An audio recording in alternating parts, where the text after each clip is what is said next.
Rumah Doa Simatupang dan Goa Sihonongan.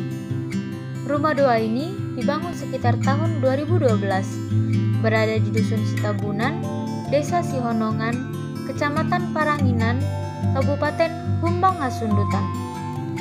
Pada dasarnya, bangunan ini dibangun sebagai lokasi berdoa bagi para keturunan marga Simatupang seluruh dunia yang berkunjung ke kampung halamannya.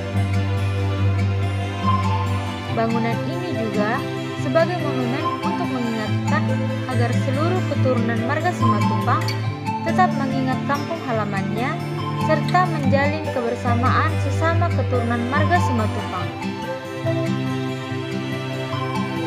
Bangunan ini berdampingan dengan sebuah gua buatan bernama Gua Sihonongan yang dibuat secara manual oleh seorang warga bermarga Sidurian.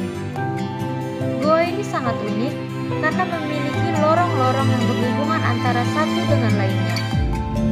Dari lokasi ini, kita dapat menikmati panorama Danau Toba yang sangat indah di beberapa kabupaten. Kita juga dimanjakan dengan panorama agrowisata dan jajaran perbukitan yang sangat indah.